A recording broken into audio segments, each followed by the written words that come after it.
Oke, baik. Sebelum kita mulai, izinkan saya untuk memperkenalkan narasumber kita pada malam hari ini. Narasumber kita pada malam hari ini yaitu Dr. Adesti. Beliau adalah owner sekaligus beauty expert dari Mavin Skincare. Beliau menyelesaikan pendidikan dokter dan S2 Magister di Universitas Muhammadiyah Yogyakarta, serta berpengalaman lebih dari 10 tahun di dunia estetika, mulai dari estetik dokter, owner IV Skin Treatment hingga mendirikan Mavin pada tahun 2020. Insya Allah hari ini beliau akan membawakan materi yang sangat penting mengenai fakta gelap di balik krim instan yang bikin kulit menangis. Kita akan belajar tentang kandungan berbahaya pada krim viral, dampaknya pada kulit, dan cara memilih skincare yang aman. Oke, baik. Alhamdulillah untuk Dr. Adesti sudah hadir pada Zoom meeting. Kita langsung mulai saja kepada Dr. Adesti. Waktu dan layar dipersilahkan, dokter. Ya, syukron Mbak Alia. Oke, bismillahirrahmanirrahim. Tes suara dulu ya, teman-teman ya. Bismillah, apakah suara saya ini sudah terdengar jelas ini, teman-teman? Sudah jelas belum suaranya? Iya, alhamdulillah sudah jelas ya. Oke, bismillahirrahmanirrahim.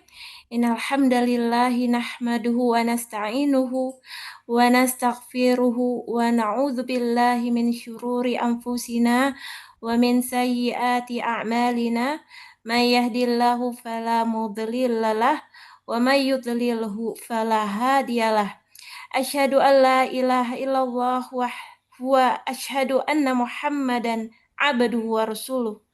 Allahumma sholli ala Muhammad wa ala ali wa sahbihi ajma'in. Alhamdulillah pada malam hari ini kita bisa bersama-sama mengikuti Zoominar kembali ya bersama saya Dr. Adesti. Mungkin sebagian teman-teman sudah ada yang mengenal saya atau ada yang baru pertama kali ini mengikuti Zoominar saya pada malam hari ini. Saya ucapkan ahlan wa sahlan, salam kenal ya buat teman-teman semua yang mungkin baru pertama kali menghadiri Zoominar malam hari ini. Tadi oleh moderator Mbak Alia ya sudah memperkenalkan sedikit mengenai biografi saya ya. Oke, kita akan langsung mulai perkenalan lebih mendalam lagi ya teman-teman sebelum saya menyampaikan materi mengenai skincare instan ya. Jadi skincare instan yang dia menjanjikan hasil yang instan itu masih menjadi topik yang sangat menarik untuk dibicarakan. Oke, sebelumnya saya ingin menceritakan terlebih dahulu nih gimana sih bisa terlahir adanya skincare Mavin ini ya. Nah, awal berdirinya di mana pada saat pertama kali saya berkecimpung di dunia estetika atau dunia kecantikan, nah saya banyak sekali menemukan kasus kerusakan wajah akibat pemakaian krim berbahaya. Minimnya pilihan produk skincare yang berkualitas, yang sehat dan aman, itu tuh sedikit banget pada saat itu. Karena notabene di tempat saya ya di Cikarang Barat, mungkin ada yang berdomisili juga di Cikarang, boleh diabsen ya. Di situ banyak sekali pengguna krim-krim abal-abal dan juga krim racikan yang tidak terstandar. Kemudian banyak juga muslimah yang masih kurang care terhadap penampilan. Ya, pada saat itu mungkin knowledge-nya mereka masih kurang paham bagaimana cara personal hygiene yang benar bagi para muslimah gitu kan. Nah, anggapan juga bahwa memakai skincare ini akan bikin ketergantungan. Jadi orang-orang itu takut untuk datang ke klinik kecantikan karena menganggap kalau udah ke klinik kecantikan itu akan bikin ketergantungan. Ya, ada juga yang beranggapan yang ekstrim lagi tidak perlu merawat wajah, cukup hanya menjaga wudhu aja gitu. Cukup hanya memakai niqab itu dapat melindungi wajah dari faktor-faktor yang dapat merusak wajah. Kemudian Merawat wajah cukup dengan herbal atau tanaman-tanaman yang ada di sekitar. Misalnya pakai jeruk nipis aja, atau pakai putih telur aja, atau daun binahong, tapi tidak mengerti, tidak punya basic ilmu mengenai herbal. Ya hanya ikut-ikutan aja, modal nonton di YouTube mungkin, atau hanya menonton tren-tren yang ada di sosmed. Jadi pada saat itu ya, karena latar belakang itulah kami memulai melakukan riset produk perawatan wajah yang alami, aman, dan tidak menimbulkan efek ketergantungan. Nah, itu sekitar di tahun 2015 ya, awal-awal saya itu berkecimpung di dunia estetika. Nah, kemudian, oke, ya, jadi di situ muncullah brand pertama saya yang sebelumnya dinamakan Dokter Ade Skincare ya. Jadi awalnya namanya bukan Muffin. Nah, itu di tahun 2017 sampai 2020-an. Nah, setelah itu kami melakukan rebranding ya, supaya tujuannya supaya krim ini dapat dikenal lebih luas dan dapat membantu para muslimah itu untuk dapat merawat diri ya, sehingga bisa tampil cantik di depan suami. Dan lahirlah Mavin Natural Skincare pada tahun 2020, teman-teman. Nah, ini ya, ini beberapa kasus kerusakan kulit yang ini memang pasien-pasien saya sendiri yang datang ke klinik saya. Nah, mengerikan ya teman-teman ya kalau wajah kulitnya itu sampai seperti itu gitu kan. Nah, inilah dia bukti yang disebabkan dari pemakaian krim-krim yang klaimnya instan. Oke? Bahkan beberapa dari krim itu tidak berbepom. Ya. Dan penggunaannya itu ya memang sembarangan gitu, tidak terkontrol, nggak ada yang mengawasi, main pakai-pakai aja tanpa tahu apa kandungannya gitu. Kemudian aman nggak krim itu untuk digunakan? Nah ini ya akibatnya.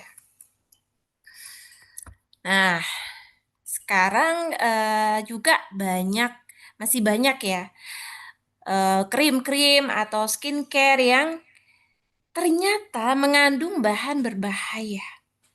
Ini di sini di website di IG ya, di IG-nya Bepom itu mengungkap 23 kosmetik ini baru-baru ini di periode Juli sampai September tahun 2025. Di situ ada beberapa skincare dan kosmetik yang tertangkap ternyata masih menggunakan bahan kimia berbahaya. Oke ya, di situ disebutkan juga brand-brandnya. Jadi teman-teman saya harap berhati-hati ya untuk membeli atau kita tuh mau pakai suatu kosmetik atau skincare sekarang harus lebih aware. Oke, teman-teman baiknya punya IG Bepom deh. Itu di situ sering di-publish, sering diumumkan kalau misalnya mereka ada kedapatan skincare atau kosmetik yang mengandung itu tadi bahan berbahaya atau bahkan memang yang tidak dibolehkan untuk diperjualbelikan. Gemes ya, padahal ada juga loh yang brandnya itu ternyata penjualannya sudah ratusan, ribuan, ternyata sangat berbahaya untuk kita pakai.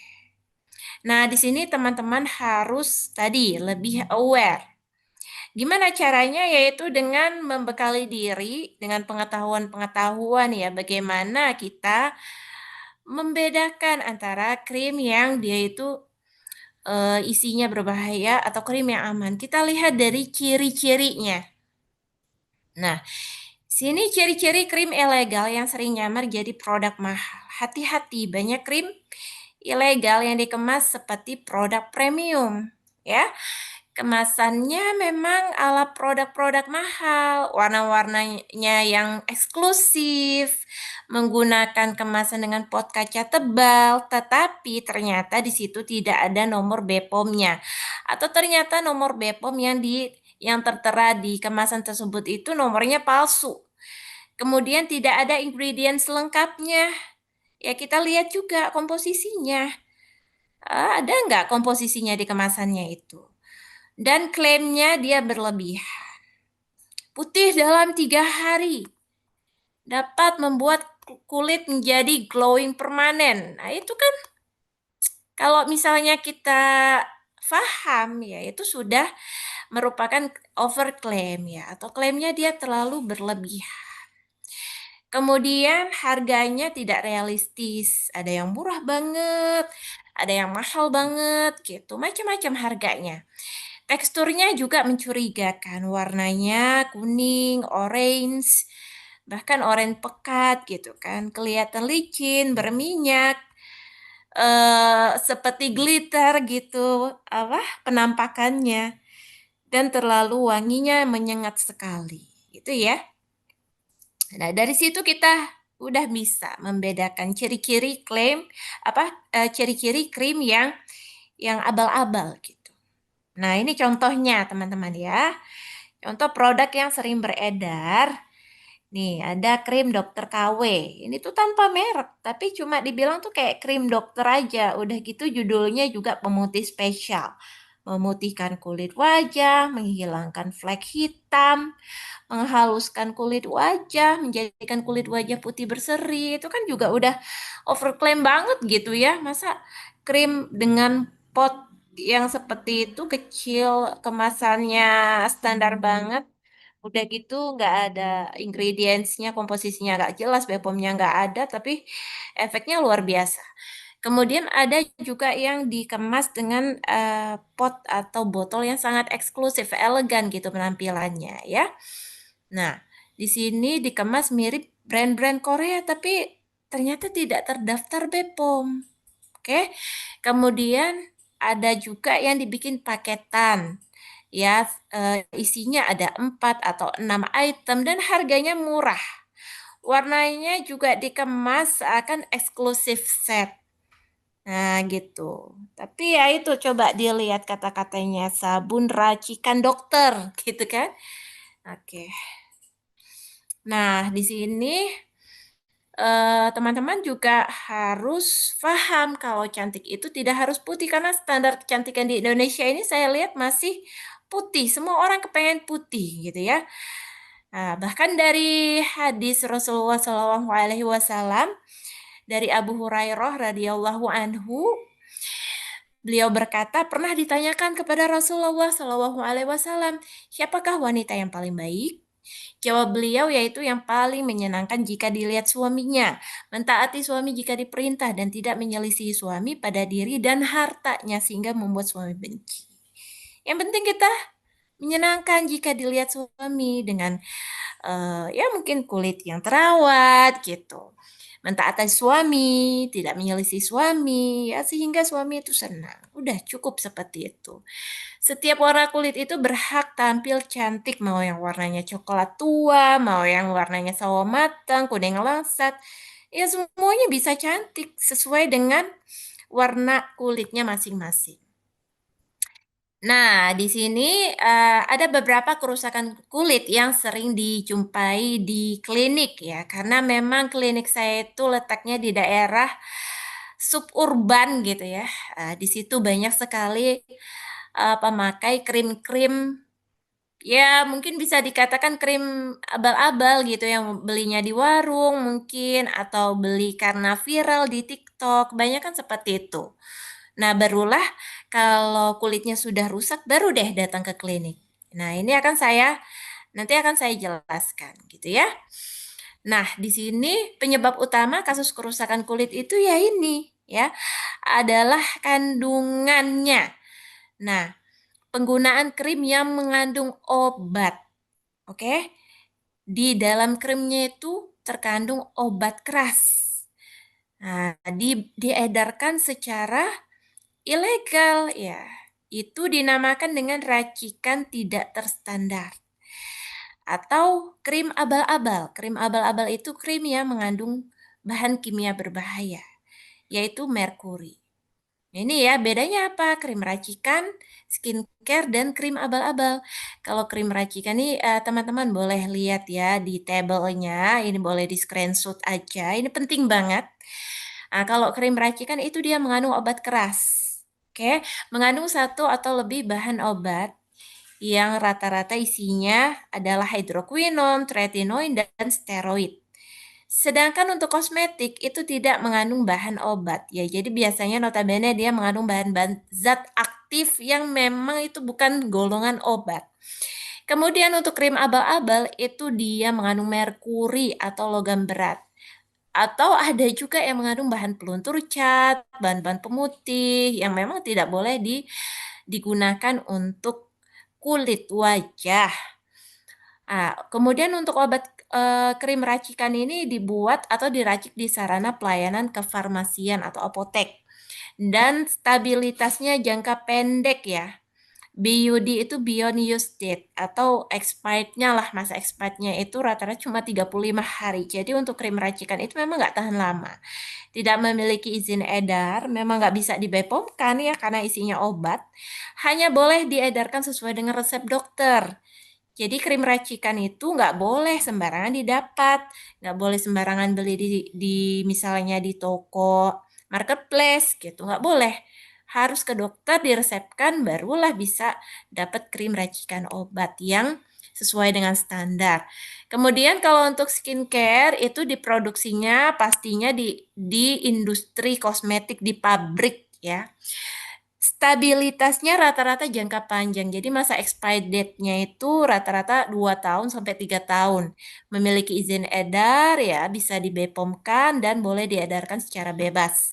Untuk krim abal-abal itu tidak jelas asal-usul pembuatannya. Bisa dibuat di rumah, bisa dibuat di gudang, di garasi, terserah mereka. Stabilitasnya jangka pendek ya, karena ya itu tadi isinya itu merkuri, bahan-bahan kimia berbahaya. Ya tentunya tidak ada izin edar dan tidak boleh diedarkan sama sekali. Nah ini ya ciri-ciri krim racikan yang sesuai standar. Tadi saya bilang krim racikan boleh dipakai kalau sesuai standar. Sesuai standar itu seperti apa? Ya ini diresepkan oleh dokter, dibuat oleh apoteker. Jadi yang boleh meracik itu apoteker ya di klinik yang sudah berizin atau di apotek. Dia juga tidak ada nomor BPOM tapi memiliki label etiket biru. Jadi kalau cuman kayak tulisan pagi atau malam aja itu tetap belum sesuai dengan standar. Ya, di situ di label itu ada nama pasiennya, tanggal pemberiannya, beyond use date itu maksudnya masa expirednya, nama kliniknya apa, apoteknya, alamat klinik, nama apoteker, bahkan nomor surat izin apoteker itu harus tertera di label etiket biru itu tadi. Dan cara pemakaiannya, misalnya dipakai malam berapa kali. Nah, kemudian umumnya harus disimpan di dalam kulkas karena krim racikan obat itu mudah teroksidasi. Jadi kalau kena panas, kena udara, dia gampang berubah warna menjadi coklat atau kehitaman. Oke? Jadi krim racikan boleh digunakan ya, asal didapatkan dari klinik atau dokter yang berpraktek yang punya izin praktek. Dipantau juga pemakaiannya oleh dokter dan dipakai sesuai indikasi medis ya. Memang dia butuh diberikan krim tersebut seperti kasus melasma atau flek yang sudah parah. Yang tidak boleh itu didapat secara bebas, belinya online atau sama penjual-penjual gitu ya yang nggak jelas. Tidak ada dokter yang memantau, dipakai jangka panjang, umumnya maksimal 6 bulan ya. Kenapa? Karena memang krim racikan obat itu hanya bolehnya dipakai sampai 6 bulan aja. Nah, setelah 6 bulan biasanya akan diturunkan dosisnya perlahan. Mengapa krim racikan masih laku keras di pasaran? Ya, karena ya sampai sekarang ini memang masih banyak sekali krim-krim racikan yang beredar. Coba aja ketik ya di toko Orange. Kalau teman-teman ketik krim racikan, udah itu banyak banget yang keluar. Nah, jadi karena di sini memang permintaan pasar yang masih besar. Masih banyak yang suka gitu, masih banyak yang cari. Nah, kemudian ingin cepat kinclong ya, pengennya putih instan, pengen hasilnya yang cepat, masih banyak itu. Dari dulu sampai sekarang masih banyak. Harganya juga banyak yang murah-murah, udah harga murah hasilnya cepat ya siapa yang nggak tergiur gitu kan, apalagi kaum emak-emak gitu. Kurang edukasi, nah ini yang masih susah ya, jadi kurang ya kayak belum teredukasi dengan baik dan sulit menerima edukasi tersebut gitu. Nah, dan konsep cantik itu putih itu masih sangat melekat di wanita Indonesia. Penyebab tergiur krim pemutih itu ya, mindset cantik wanita Indonesia itu maunya putih, licin, tanpa pori, glowing, sampai kayak porselen gitu. Siapa yang kepingin seperti ini kulitnya? Ada nggak yang kepingin kulitnya seperti porselen? Ini ya, atau kayak lantai granit gitu kan? Nah, jangan ya, karena ini cantik yang tidak sehat ya, cantik yang beracun. Nah, di sini kandungan berbahaya dalam kosmetik itu tadi saya udah jelaskan beberapa. Ada merkuri, itu adalah logam berat yang memang tidak boleh sama sekali digunakan di krim kecantikan. Nah, kemudian ada hidroquinon. Hidroquinon ini salah satu golongan obat keras yang memang dia masih merupakan gold standar dari pengobatan flek atau melasma. Tapi ya efek buruknya juga banyak gitu kan. Jadinya memang harus dengan pemantauan dokter ya. Tretinoin ya, ini juga golongan obat, tapi tretinoin ini apabila digunakan itu masih termasuk dalam golongan aman ya, karena dia merupakan Queen of Beauty sebenarnya, tapi tetap penggunaannya harus dengan pengawasan dokter dan memang efek iritatifnya itu sangat tinggi sehingga butuh kombinasi dengan krim yang sifatnya melembabkan. Kemudian ada juga yang namanya steroid, ini juga sama termasuk golongan obat ya. Nah, ini saya jelaskan sedikit ya untuk merkuri itu. Merkuri itu sama dengan raksa, teman-teman ya. Kalau misalnya kita sering zaman dulu tuh ada termometer raksa, ada tensimeter raksa. Nah, itulah isinya logam merkuri.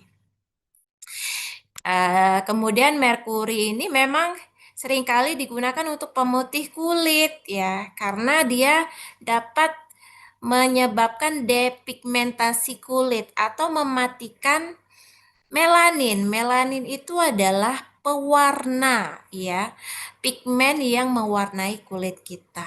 Tapi ya efek buruknya ya sangat banyak karena ini adalah logam berat, dia bisa dapat meracuni tubuh, bahkan dapat ini menyebabkan kanker. Nah, hidroquinon ini bentuknya seperti mecin ya, teman-teman ya. Jadi kita kalau di kalangan dokter itu masih suka bilang kalau ini tuh mecin dalam tanda kutip. Nah, hidroquinon ini memang dia merupakan golongan obat keras yang sering dimasukkan ke dalam racikan ya, racikan krim. Nah, krim racikan. Nah, fungsinya memang untuk membantu memudarkan bercak hitam atau flek di kulit. Jadi dia memang masih merupakan gold standar dalam pengobatan melasma. Nah, untuk penggunaan hidroquinon ini memang ternyata ya dapat memacu terjadinya kanker, dapat juga menyebabkan permasalahan kulit serius yang dinamakan dengan okronosis apabila dipakai dalam jangka waktu yang panjang ya, itu kerusakan kulit permanen. Ya, jadi kulitnya menjadi kehitaman, bahkan kebiruan, menghitam seluruh wajah, gitu udah susah banget diobatinnya. Gitu ya. Nah, kemudian ada juga steroid, ini juga sering banget disalahgunakan menjadi krim pemutih. Steroid ini sebenarnya adalah obat anti radang yang memiliki efek menekan sistem imun. Ya, memang umumnya untuk penggunaan steroid itu biasanya diresepkan untuk pasien-pasien yang kasusnya itu kayak alergi kulit gitu kan, em, peradangan, eksim, atau psoriasis kayak gitu teman-teman. Untuk steroid ini ada golongan potensi tinggi, golongan potensi sedang, dan golongan potensi rendah yang mana semakin tinggi ya potensinya golongannya semakin keras gitu loh, semakin keras kandungannya itu akan semakin menyebabkan kasus kerusakan kulit yang lebih serius gitu. Jadi di sini beberapa efek samping pemakaian steroid topikal jangka panjang itu adalah bisa menyebabkan kasus kerusakan kulit serius. Contohnya takipilaksis, dermatitis perioral, hirsutisme, acne-induced steroid, teleangiektasis, dan acne inflammation. Mungkin teman-teman masih asing ya dengan istilah-istilah ini, nanti insya Allah akan saya lebih jelaskan lagi. Nah, tadi efek jangka panjang pemakaian krim racikan yang tidak terstandar yang notabene memang dia itu mengandung tadi 3, hidroquinon, tretinoin, dan steroid. Nah, ini dapat menyebabkan yang namanya reaksi takifilaksis, yaitu adalah penurunan efek obat dari dosis sebelumnya ya. Jadi orang yang memakainya akan nagih dengan dosis yang lebih tinggi. Jadi krim racikan obat itu semakin dipakai setahun, 2 tahun, 3 tahun, itu kulitnya akan nagih lagi dengan dosis yang lebih tinggi. Karena setelah bertahun-tahun pemakaian, ternyata kulitnya itu malah tambah bermasalah gitu.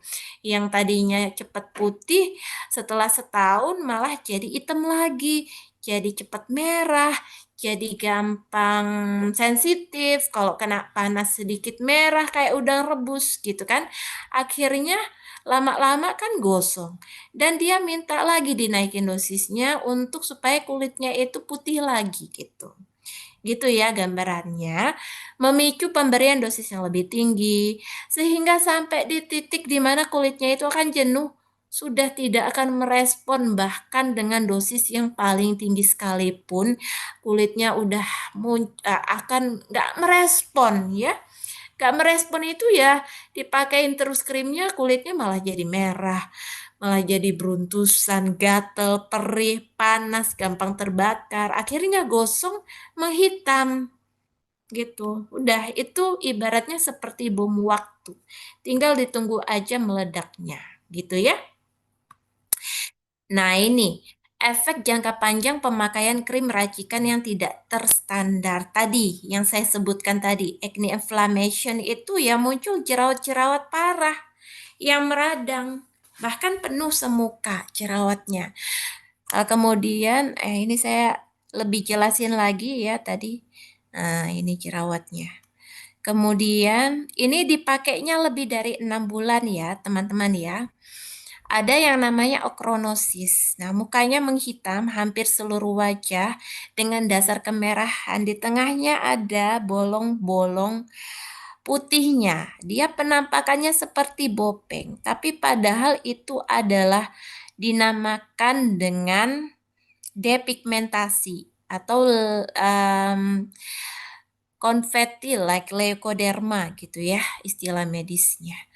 Nah, ini juga terjadi hirsutisme atau pertumbuhan rambut-rambut halus di wajah. Kemudian juga dia lebih kelihatan berkumis dan ada kayak berurat gitu wajahnya. Itu namanya teleangiektasis akibat pertumbuhan pembuluh darah baru yang dipicu oleh penggunaan steroid dalam jangka waktu yang lama.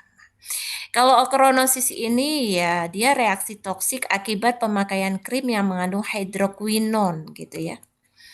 Kemudian ada juga yang dinamakan dengan dermatitis perioral. Jadi dermatitis perioral ini merupakan reaksi yang muncul akibat lepas pakai krim yang mengandung steroid. Jadi kalau misalnya kita ada pakai krim racikan gitu, udah lebih dari 6 bulan, kita mau coba stop atau misalnya nggak sempat beli krimnya aja seminggu coba. Udah nanti di sekitar area bibir itu bermunculan beruntusan, bahkan bisa sampai ke kelopak mata. Nah, itu namanya dermatitis perioral gitu ya, yang disebut dengan ketergantungan. Jadi kalau dipakai nanti hilang lagi. Kalau habis lagi krimnya lupa beli, nggak pakai aja 3 hari muncul lagi. Nanti sampai di titik di mana krimnya itu masih terus dipakai, dia akan muncul juga gitu ya. Nah, kemudian di sini juga bisa muncul rambut-rambut halus ya, jadi kayak berkumis tadinya nggak ada, muncul kumisnya, muncul janggutnya, muncul jambangnya. Itu namanya hirsutisme. Tapi ya memang ada juga beberapa orang yang memang udah dari genetiknya dia berambut. Kalau ini dia muncul karena pemakaian krim racikan, ya. Oke, kemudian acne induced steroid. Nah, ini muncul jerawat-jerawat kecil-kecil di seluruh area permukaan wajah, bahkan bisa sampai menjalar ke tubuh, ya. Nah, ini akibat dari pemakaian krim dengan kandungan steroid. Ada juga teleangiektasis, ya. Ini munculnya urat-urat halus di wajah. Ini bukan karena kulitnya menipis ya, tapi karena pertumbuhan pembuluh darah baru. Tadi karena efek pemakaian krim dengan kandungan steroid. Nah, ini foto pasien saya yang di klinik yang saya ambil. Ini pasien saya udah rusak kulitnya karena pemakaian, ada yang pakai krim abal-abal, ada yang pakai krim racikan. Nah, inilah yang dinamakan dengan kondisi takifilaksis, di mana krimnya itu udah dipakai terus, tapi kulitnya tetap ngitem, tetap gampang merah, terbakar, tetap berurat. Ya udah, ini namanya takifilaksis. Ya, jadi bahkan butuh hampir 1 tahun teman-teman. Ada yang butuh waktu 1 tahun untuk pulih setelah menggunakan krim dengan steroid. Jadi lama ya pulihnya juga. Jadi dia tuh masih suka kambuh-kambuhan gitu. Walaupun udah kita stop, bener-bener stop. Ada yang seperti itu.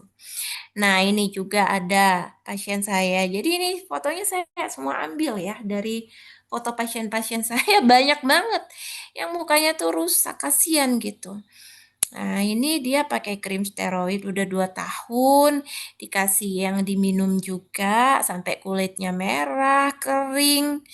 Nah, ini kita rawat kurang lebih 6 bulan. Alhamdulillah mereda dan pasiennya seneng banget. Pasiennya itu datang-datang tuh nangis. Ya, nangis curhat ke saya gitu. Dia udah kayak udah bener-bener hopeless. Nah, alhamdulillah udah bisa senyum lagi. Nah, ini ya, jadi memang butuh kesabaran ekstra untuk lepas dari krim racikan obat. Banyak yang masih belum siap memang. Itu pasien-pasien yang datang ke klinik saya itu saya tegasin aja. Kalau dia mau sehat, kulitnya udah stop, tapi bisa terjadi hal-hal yang memang bisa ini ya, apa ya, yang sangat mengganggu gitu ya, itu tadi muncul reaksi-reaksi lepas pakai. Nah, itu harus siap dulu gitu. Kadang masih ada yang belum siap, jadi dia belum mau berhenti krim racikan. Ini juga ya, ini sama. Ini kasusnya yang nggak terlalu parah banget. Tapi ya dia ngerasain nggak nyaman. Alhamdulillah setelah dirawat, Marvin bisa membaik. Nah, lalu gimana caranya mendapatkan kulit yang cantik natural gitu kan? Kalau sekarang kan kulit mahal itu bukan kulit yang putih kayak kulitnya putih pucat gitu ya. Kalau zaman dulu kan orang-orang masih suka tuh kulit yang putih pucat. Tapi sampai sekarang masih banyak juga sih, terutama yang di kampung gitu ya. Pengennya kulitnya putih pucat kayak tembok yang warnanya bahkan sampai beda sama sama tangan dan sama lehernya gitu. Masih. Nah, tapi juga yang kalangan-kalangan yang sudah mulai teredukasi sudah menginginkan kulit yang cantik natural.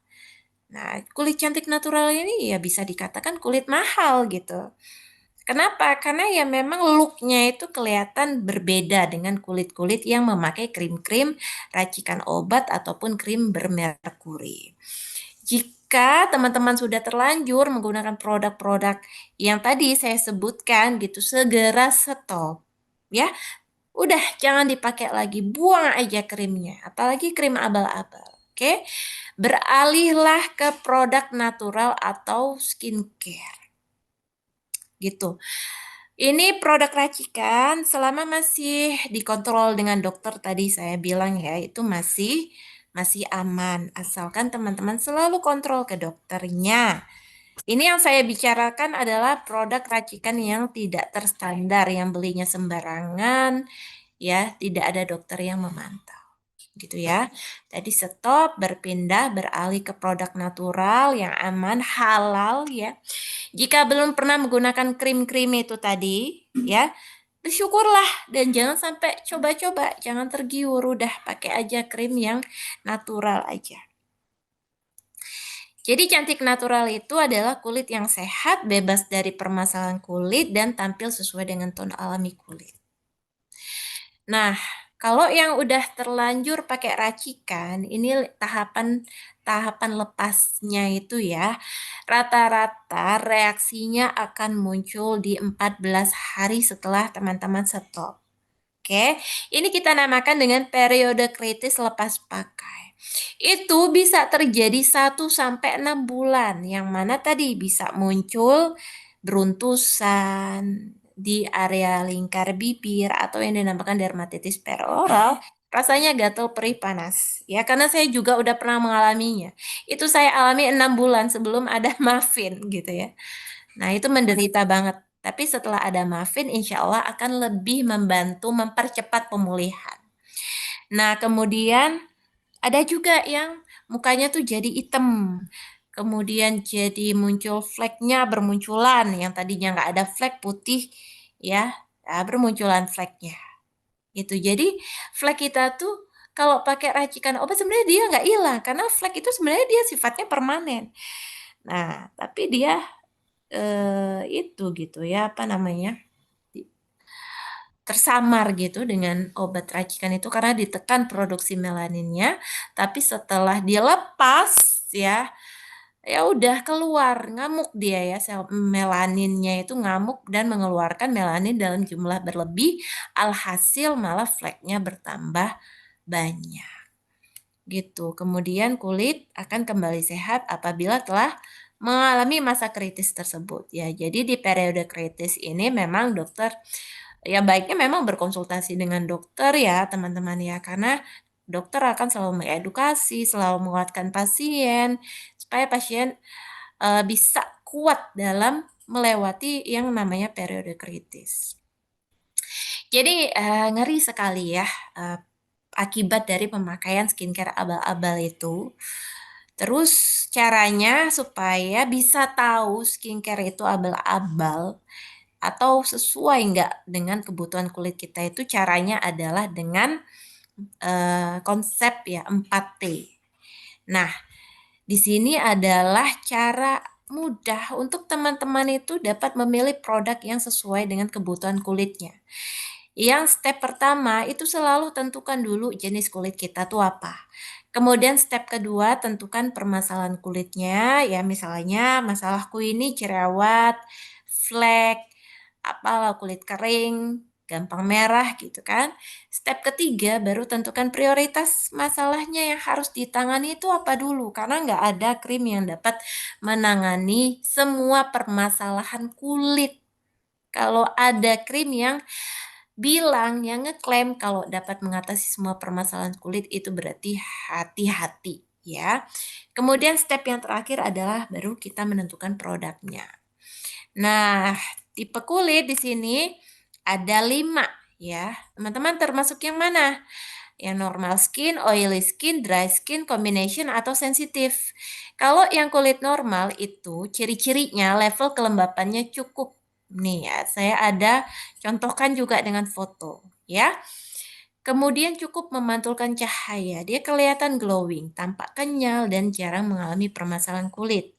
Untuk kulit kering itu kelihatannya dia kusam karena tidak memantulkan cahaya. Jadi yang bikin kulit kita glowing itu adalah kandungan air yang ada di dalam kulit kita.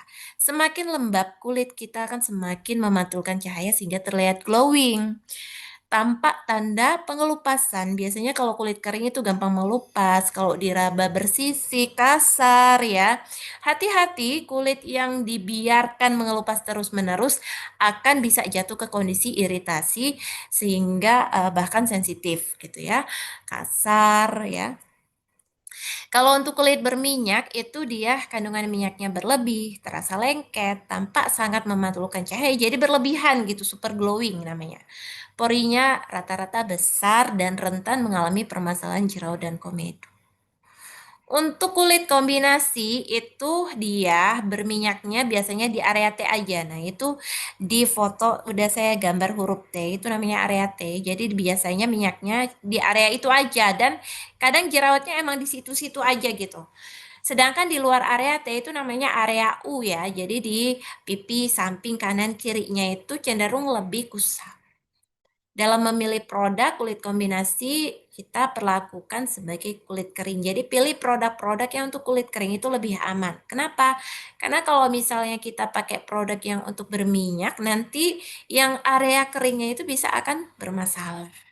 Jadi baiknya pilih produk yang untuk penanganan kulit kering atau bisa untuk dikombinasikan juga. Kemudian kulit sensitif, ini udah jelas banget kelihatan tanda dia tuh gampang merah. Ya, tanda utamanya itu kemerahan, ada tanda-tanda iritasi. Pada pagi hari dia seringkali berasa kering banget, tapi di siang sampai sore hari itu dia biasanya berasa berminyak banget gitu. Itu kenapa? Karena kulit kita, tubuh kita ini ada mekanisme pertahanan dirinya gitu ya. Ya, kulit iritasi, kulit sensitif ini kan dia over dry, kering banget. Nah, di situ kulit akan mengirimkan sinyal di otak untuk memerintahkan kulit ini mengeluarkan minyak ya untuk mempertahankan dirinya sendiri. Akhirnya di siang hari atau di sore hari kulit sensitif ini cenderung berasanya berminyak. Jadi dia suka bingung gitu tuh kulitnya dia kering atau berminyak gitu ya. Nah, sensasinya pasti nggak nyaman, berasa perih, gatal, panas, gampang gosong gitu kan. Nah ini juga masalah yang serius yang harus segera ditangani. Nah ini ya teman-teman, kalau masih bingung lagi, udah saya jelasin ciri-cirinya masih bingung, teman-teman bisa melakukan tes mandiri di rumah untuk menentukan tipe kulit. Caranya siapkan kertas minyak, disiapkan 4 lembar, 4 sampai 5 lembar gitu ya. Kita cuci muka pakai air biasa, ya cuci muka dikeringkan, itu kita tunggu 1 sampai 2 jam, baru kita tempelkan kertasnya. Kalau kulit nomor itu akan menempel sebentar lalu lepas.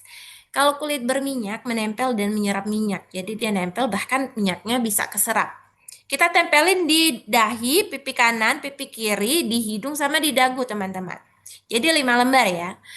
Kalau kulit kering itu pas ditempel kertasnya langsung lepas. Untuk kulit kombinasi dia nempel hanya di area T aja. Sedangkan di area U-nya, di pipi kanan, samping kanan, kirinya dia tidak menempel. Untuk kulit sensitif, pada saat pagi hari dia nggak nempel. Tapi kalau dilakukan tes ulang pada saat siang sampai sore hari, biasanya dia udah mulai berminyak. Nah, itu nempel. Tapi kita harus lihat tanda utama dari kulit sensitif ini adalah kemerahan. Gitu ya teman-teman ya. Nah, kemudian udah kita tahu kulitnya apa, barulah kita tentukan masalahnya. Bisa flek, kulit kering, jerawat, dermatitis perioral, beruntusan nih. Teman-teman list aja dulu, catat. Nah, tadi jenis kulit apa, masalah kulit apa aja gitu ya. Nah, semuanya catat. Baru ditentukan prioritasnya, mana dulu yang mau ditangani. Ingat ya, kondisi yang lebih urgent untuk ditangani itu harus diprioritaskan. Jadi kulit sensitif, kulit kering itu adalah prioritas utama. Kenapa? Karena selama kulit kering atau sensitifnya nggak ditangani, itu kulit nggak bakal bener-bener. Oke? Ya, harus benerin dulu tuh kulit keringnya. Barulah kalau udah kulitnya lembab, kita atasi yang namanya jerawat. Ya, kalau jerawat udah sembuh, udah nggak radang lagi, baru kita atasi yang namanya flek hitam. Jadi kalau teman-teman punya kulit kering, tapi ada jerawat juga, tapi ada flek juga, jangan buru-buru pengen pengen merawat fleknya. Keringnya dulu dilembabkan, jerawatnya dulu dirawat, baru fleknya. Gitu urutannya ya. Jadi first thing first, ya pola pikirnya seperti itu. Kenapa? Karena jika kita menemukan tipe kulit sensitif, iritasi, dan tipe kulit kering, ya, kita harus tadi tangani dulu kekeringannya. Karena penyebab iritasi ini adalah kondisi kulit kering yang tidak tertangani dengan baik, ya. Nah, jika ada masalah lain, kalau ada jerawat, ada flek, abaikan dulu. Kita harus fokus ke melembabkan kulit dulu. Kenapa nggak ditangani jerawatnya dulu? Karena jika ada kulit iritasi dan ada jerawat, ya, jerawat yang terjadi ini tuh kalau ada kulit iritasi itu akibat rusaknya skin barrier kulit atau dinamakan dengan acne eruption. Pengobatan acne eruption itu adalah dengan memperbaiki skin barrier itu tadi, dengan memberikan produk-produk yang sifatnya soothing, calming, dan hydrating, bukan dengan memberikan produk anti acne yang secara umum, yang mana produk anti acne itu umumnya untuk mengurangi minyak berlebih. Udah kulitnya kering, kita kasih produk untuk mengurangi minyak berlebih, yang ada apa? Yang ada malah akan bertambah rusak. Terus kalau ada flek, kenapa nggak tanganin flek hitamnya aja dulu? Ya karena produk-produk yang menghilangkan flek hitam itu sifatnya kan eksfoliasi, ya. Atau dia itu mungkin ya memacu regenerasi kulit gitu.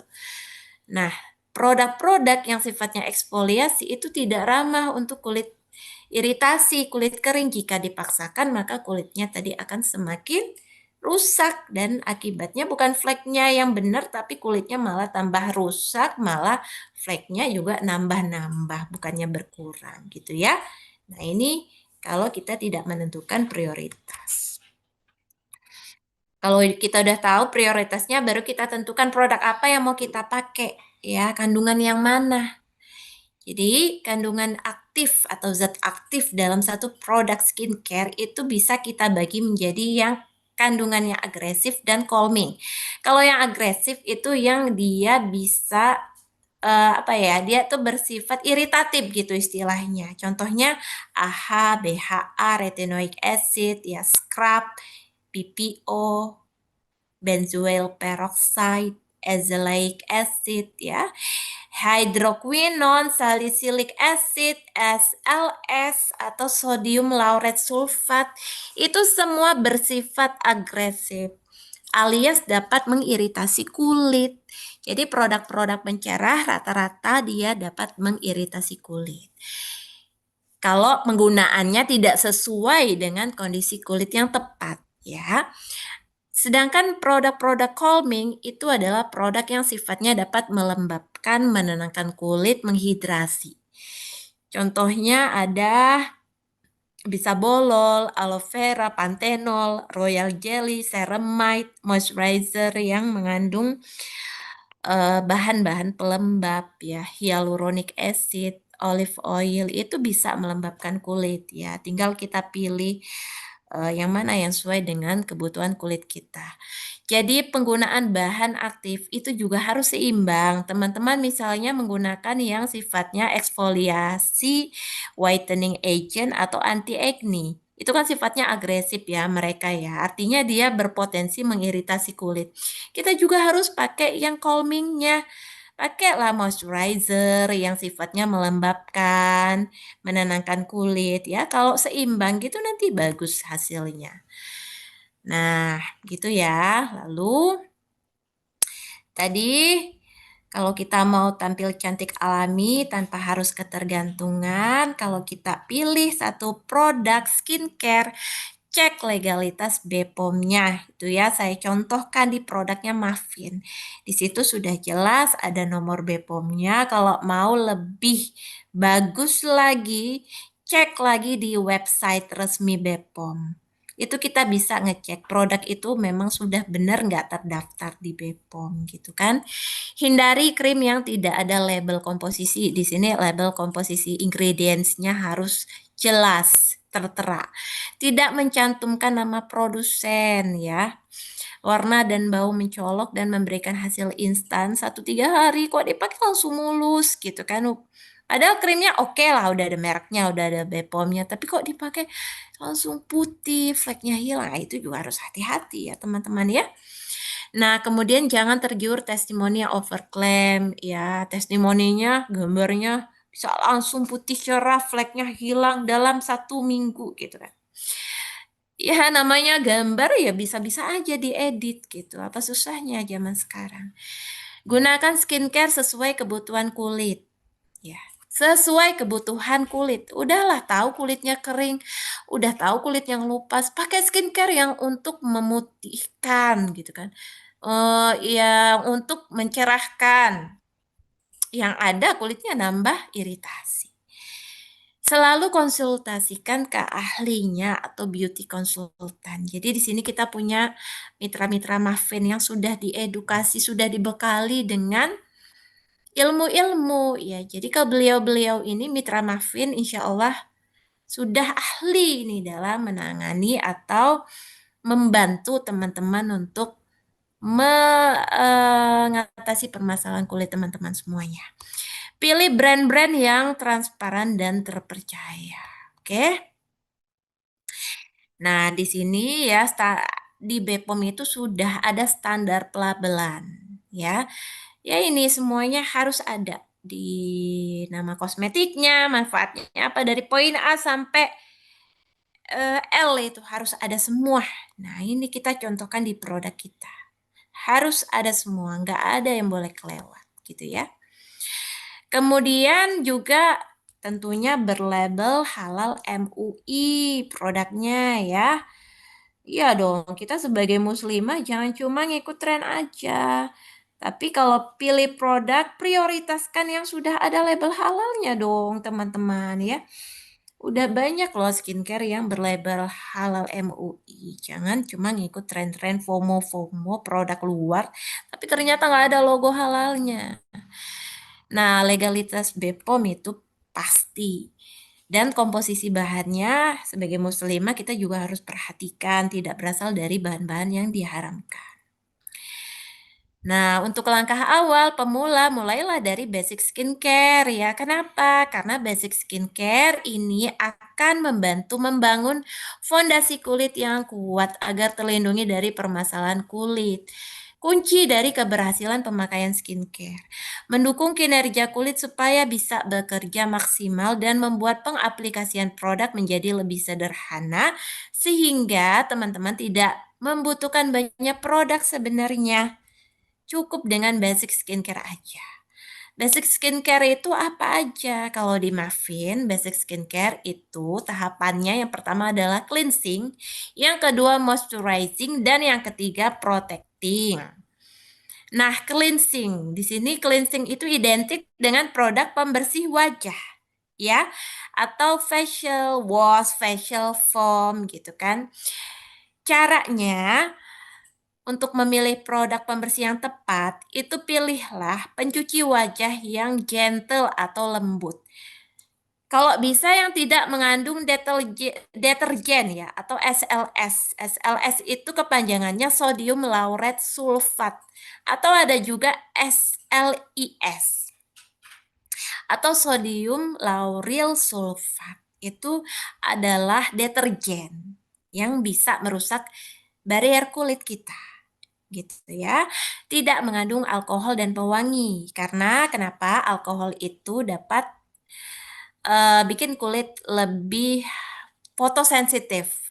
Pewangi juga sama. Parfum Yang terlalu berlebihan, yang terlalu wangi bisa bikin kulit kita menjadi iritasi. Nah, pilih yang pH-nya sesuai dengan pH kulit wajah, yaitu pH-nya asam. Kemudian yang kedua, moisturizer atau pelembab. Nah, pilih moisturizernya yang ringan, berbahan dasar air. Sesuaikan dengan kebutuhan jenis kulit. Semua jenis kulit butuh moisturizer, mau itu yang berminyak, berjerawat, butuh moisturizer. Kenapa? Karena ya itu tadi, untuk menjaga, menyehatkan, memperkuat barrier kulit kita. Karena kunci kesehatan kulit itu adalah di barrier kulit yang sehat. Barrier kulit itu apa sih? Barrier kulit itu ada yang belum tahu nggak ya? Coba di komen di sini ada yang belum tahu nggak? Skin barrier atau barrier kulit itu apa? Oh, nggak ada ya. Berarti udah tahu semua ya. Jadi barrier kulit itu adalah pelindung alami kulit di lapisan kulit teratas yang memang dia itu terdiri dari minyak dan lemak yang mana fungsinya adalah melindungi kulit dari faktor-faktor yang dapat merusak kulit, baik itu dari luar ataupun faktor yang dari dalam. Gitu ya. Nah, kemudian tentunya pilih yang tidak mengandung alkohol atau pewangi. Kemudian selanjutnya di sini ada beberapa kategori pelembab atau moisturizer gitu ya. Ada yang namanya humectant. Jadi ini fungsinya menarik dan mengikat air dari sekitar kulit sehingga kadar air dalam kulit selalu cukup. Ada juga emollient. Fungsinya dia memperbaiki kondisi kulit ya, umumnya terbuat dari senyawa minyak yang tidak memiliki senyawa aromatik dan mengisi ruang antar sel sehingga dapat memperbaiki skin barrier kulit. Dan ada yang golongan okluden. Jadi dia mengunci kelembapan alami kulit dari penguapan dan teksturnya cenderung berat. Contohnya seperti Vaseline kayak gitu ya. Nah, itu tinggal kita pilih yang sesuai dengan kebutuhan kulit kita tuh yang mana. Nah, tipsnya kemudian di sini untuk sunscreen ya atau pelindung. Jadi protektor itu adalah pelindung dari paparan UV. UV itu ultraviolet yang dihasilkan dari radiasi matahari. Nah, pilihlah sunscreennya yang mengandung mineral atau physical sunscreen. Kenapa? Karena efektivitasnya akan lebih baik untuk menangkal UV ya. Ringan dan minim efek iritasi. Minimal untuk menggunakan sunscreen ini untuk orang Indonesia adalah SPF 30 teman-teman karena kita di negara tropis yang memang paparan UV-nya lebih tinggi, pakailah yang SPF-nya 30 dan mengandung PA plus 3. Nah, ini ya beberapa pasien yang berhasil dibantu pemulihannya dengan menggunakan muffin aja. Nggak ada pakai obat-obatan lagi. Alhamdulillah ya bisa membantu korban-korban krim-krim yang abal-abal dan juga racikan gitu ya. Jadi di sini ya catatannya adalah merawat diri itu bukan sekedar soal penampilan, tapi juga wujud syukur dan menjaga amanah dari Allah Subhanahu wa Ta'ala. Alhamdulillah ya materi saya sudah selesai. Mudah-mudahan dapat bermanfaat bagi teman-teman di sini ya untuk dapat lebih aware lagi untuk dapat membantu teman-teman untuk memilih produk yang baik, yang halal, toyib, yang sesuai dengan kebutuhan kulitnya masing-masing. Akhir kata, mungkin pada saat saya memberikan materi terdapat banyak kesalahan, ya mohon dimaafkan karena kekurangan itu adalah dari saya sendiri dan kesempurnaan hanyalah milik Allah Subhanahu wa taala semata. Syukron jazakumullahu khairan. Saya kembalikan ke moderator ya. Wassalamualaikum warahmatullahi wabarakatuh. Waalaikumsalam warahmatullahi wabarakatuh. Masya Allah, terima kasih Dokter Adesti atas materi yang begitu lengkap, jelas, dan sangat mudah dipahami ya teman-teman. Untuk penjelasan dari Dokter Adesti barusan benar-benar membuka wawasan kita tentang bahaya krim instan, kemudian cara mengenali kandungan berbahaya, serta sampai bagaimana kita bisa memilih produk yang aman untuk kesehatan kulit kita. Semoga materi kita tadi menjadi ilmu yang bermanfaat dan bisa kita amalkan dalam kehidupan sehari-hari. Amin. Oke, baik. Selanjutnya kita akan masuk ke sesi tanya jawab. Bagi teman-teman yang ingin bertanya, silahkan untuk menuliskan pertanyaannya di kolom chat. Insya Allah nanti akan kami bacakan satu persatu untuk dijawab langsung oleh Dokter Adesti. Baik, tanpa menunda waktu, mari kita mulai ya untuk teman-teman untuk sesi tanya jawabnya. Oke, baik. Di sini sudah ada Kak Siti Solihatun yang mengaktifkan fitur raise hand. Untuk Kak Siti Solihatun, bisa dipersilakan, Kak.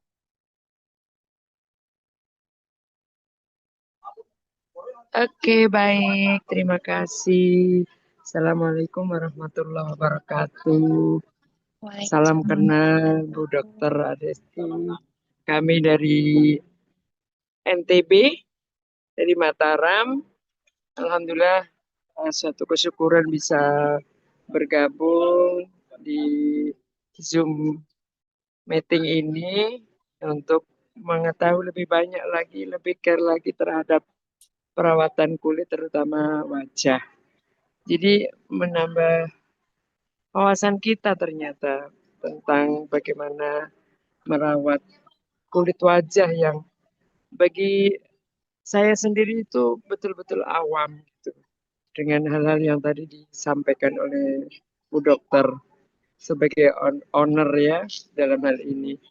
Yang ingin saya sampaikan atau mungkin pertanyaan, eh, kami ini terutama pribadi saya itu betul-betul sangat awam dengan yang namanya skincare. Dan saya saat ini posisi usia 49, saya termasuk wanita yang tidak pernah aneh-aneh dalam memakai tadi perawatan kulit wajah.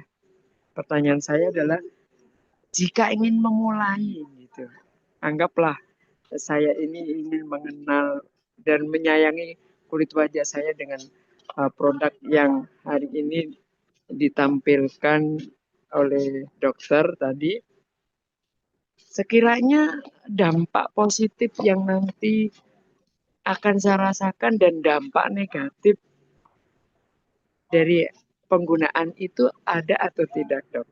Mohon diberikan pencerahan dan mudah-mudahan nanti ini menjadi satu awal bagaimana saya memahami tentang perawatan kulit wajah.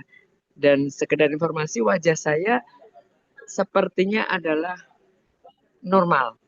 Dan alhamdulillah saya tidak punya keluhan apapun, baik jerawat, baik flek hitam, itu bebas semuanya. Dan alhamdulillah kebetulan saya adalah bernikop, jadi bagi saya wajah itu ya cukup seperti itulah alaminya, dan keseharian saya hanya menggunakan skincare pun skincare yang virgin oil ya, kaitannya dalam hari ini adalah minyak zaitun saja setiap hari. Mungkin itu, Dok. Jazakillah khairan. Assalamualaikum warahmatullahi wabarakatuh. Ya, Waalaikumsalam warahmatullahi wabarakatuh. Salam kenal ya, dari mana ya? Dari NTB ya, Masya Allah ya. Dari Lombok Oh NTB ya, ya. Lombok, Masya Allah. Mudah-mudahan nanti kita berkesempatan untuk main ke sana ya, Iya. ke Lombok. Kebetulan diundang oleh Om Linda. Jadi ada Iya, beliau sekarang sudah berdomisili di Lombok ya kabarnya ya. betul Iya, ya. dulu kita pernah main juga ke Pekanbaru. Oh Waktu gitu. waktu Melinda masih di Pekanbaru. Iya, Oh, berarti Masya Allah. ini berarti Umu sudah kepengen berminat untuk mencoba pakai skincare Muffin gitu ya. Ada arah seperti itu. Hmm, Nah, mudah-mudahan bisa teredukasi saya dengan apa yang disampaikan oleh dokter tadi, iya. sehingga kemudian nanti saya juga istilahnya saya kan harus mengedukasi diri saya sendiri sebelum saya mengedukasi orang Oke. lain kan. Kan itu Oh afdolnya iya. seperti itu. Kan tidak Sebelumnya afdol kalau ya, ya. kalau boleh tahu usianya berapa ya, Saya 49. Oh iya, baik, baik, baik. Ya, siap. Iya. Ya, jadi insya Allah untuk usia yang sudah memasuki 40 ya, di sini di mana memang sudah termasuk kategori kulit aging gitu ya. Jadi kita kan Iya, ada masa pre-aging, aging gitu. Itu untuk aging itu udah dimulai dari usia 35. Maksudnya di sini sudah terjadi penurunan fungsi dari kulit itu sendiri. Ya, mulai kulit itu mulai kehilangan kadar airnya. Jadi kan kulit-kulit yang usia 40 ke atas itu udah mulai ada tanda-tanda kekeringan gitu. Sudah mulai kehilangan lemak di situ, kemudian kadar kolagen. Jadi kulit kita tuh terdiri dari beberapa ini apa namanya jaringan-jaringan yang menopangnya. Ada yang namanya kolagen, fibrinogen, ada airnya, ada lemaknya di situ yang bikin kulit itu jadi kayak kencang. Nah, di sini kalau usia-usia sekitar 40-an ke atas itu biasanya permasalahan yang terjadi memang kering, ya mulai muncul kerutan gitu kan. Nah, untuk pemakaian muffin sendiri, tadi umum menanyakan dampak positif maupun negatifnya, ya. Kalau untuk dampak positifnya ya tentunya insya Allah akan berdampak positif bagi kulit. Kenapa? Karena ya memang fungsinya skincare itu adalah tadi melindungi, merawat, ya, melindungi, merawat. Tujuannya apa? Tujuannya supaya kulit itu ya tadi bisa terhambat gitu proses agingnya, ya. Kemudian bisa melindungi dari faktor-faktor yang merusak kulit, contohnya dari paparan UV. Ya, UV itu adalah suatu radiasi yang dihasilkan dari matahari yang mana berdasarkan penelitian paparan UV itu dapat merusak kulit, bahkan dapat menyebabkan yang namanya kanker kulit apabila tidak dilindungi dengan baik gitu. Selain itu juga dapat menimbulkan permasalahan-permasalahan kulit seperti tadi flek gitu kan pada kulit-kulit orang yang memang dia secara genetiknya memang gampang muncul flek. Rata-rata kan permasalahan di Indonesia ini flek. Kemudian dapat menimbulkan permasalahan-permasalahan aging lainnya seperti kerutan gak lebih cepat muncul, lebih gampang kering, seperti itu. Ya insya Allah dengan menggunakan skincare itu dapat melindungi kulit dari kerusakan-kerusakan kulit gitu. Dan juga sebagai bentuk istilahnya apa ya, rasa syukur kita sih sebagai manusia yang mana Allah itu telah memberikan nikmat kulit ini kepada kita, ya jadi kita jaga amanah Allah ini dengan cara merawatnya, ya. Seperti itu sih logikanya. Kemudian untuk dampak negatifnya bisa saya katakan mungkin apabila digunakan tidak sesuai dengan kondisi kulitnya ya, maksudnya produk yang digunakan itu nggak tepat atau digunakan secara berlebihan. Nah, karena segala sesuatu yang digunakan secara berlebihan itu nggak baik, itu ya malah tadi dapat merusak kulit. Kalau misalnya nggak sesuai dengan kebutuhan, misalnya kulitnya udah tahu kering, tapi dipakein produk-produk yang sifatnya mengeksfoliasi, yang sifatnya mencerahkan, tanpa menggunakan produk yang sifatnya dapat melembabkan ya tentunya itu dapat merusak. Kayak gitu sih. Insya Allah selama digunakan sesuai dengan anjuran, dengan sesuai dengan kondisi kulit gitu, insya Allah akan berdampaknya positif pada kulit kita gitu Dan juga untuk kandungannya sendiri sih insya Allah karena memang kami ini kampanyenya ya, memang kita ini ikhtiarnya adalah merawat kulit tanpa obat ya, secara natural menggunakan bahan-bahan yang memang diambil diekstrak dari bahan-bahan natural, kemudian juga formulasinya juga diformulasikan sedemikian rupa sehingga less iritatif, less komedogenik, aman juga digunakan jangka panjang untuk ibu hamil, menyusui, bahkan penderita autoimun dan kanker sekalipun. Ya insya Allah aman untuk digunakan bahkan dalam jangka waktu yang panjang gitu. Dan juga skincare muffin ini peduli juga dengan lingkungan karena dia sifatnya biodegradable. Apabila nih misalnya krimnya nggak sengaja terbuang, ya isinya jatuh ke tanah atau ke laut, tidak akan merusak tanaman, tidak akan merusak binatang-binatang atau terumbu karang yang ada di laut gitu. Jadi insya Allah aman ya dan juga sudah berlabel BPOM, artinya sudah sesuai dengan standar untuk diedarkan dan juga dia sudah bersertifikasi halal.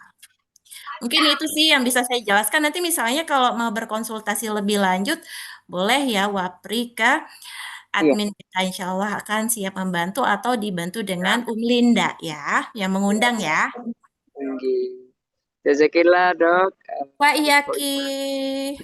jadi uh, nambah wawasan, Ya, kemudian Alhamdulillah.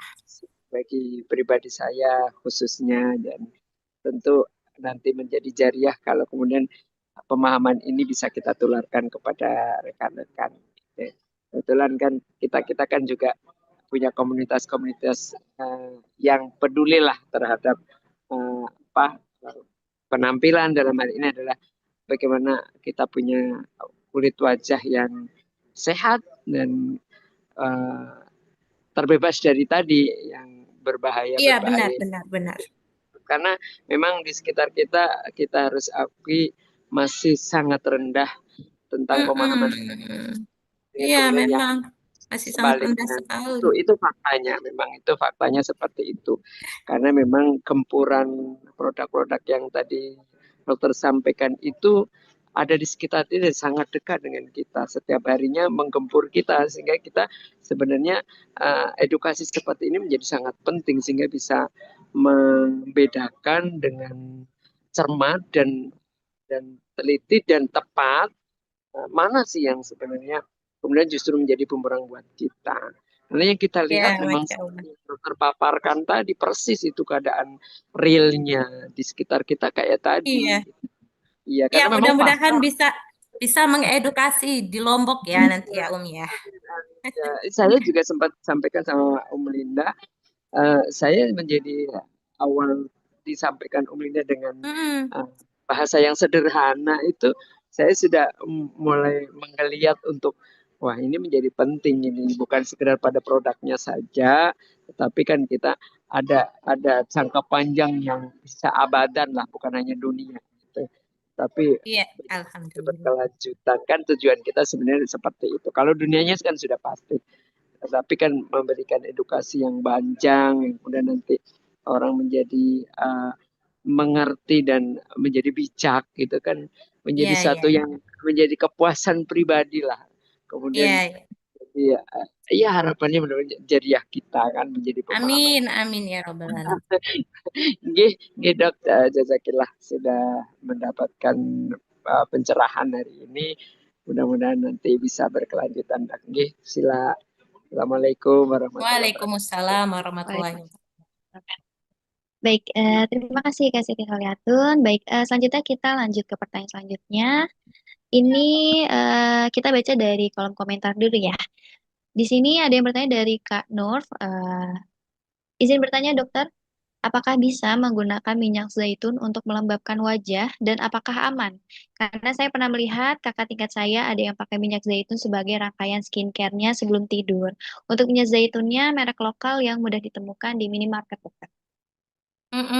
Ya, jadi untuk penggunaan minyak zaitun memang baik ya untuk wajah boleh gitu, tapi yang perlu diperhatikan untuk penggunaannya dengan kondisi kulit yang sesuai ya. Yang mana golongan minyak itu akan sangat riskan untuk digunakan pada kulit-kulit yang sifatnya dia berminyak. Jadi kalau udah kulit kita berminyak, berjerawat yang memang dia dasarnya oily skin, baiknya jangan menggunakan minyak gitu ya. Gunakan skincare yang berbahan dasar air. Ya. Nah, kalau untuk minyak zaitun, pilihlah yang murni, yang virgin. Itu ya, yang ekstrak virgin olive oil. Nah, yang memang nggak ada tambahan-tambahan parfumnya gitu kan.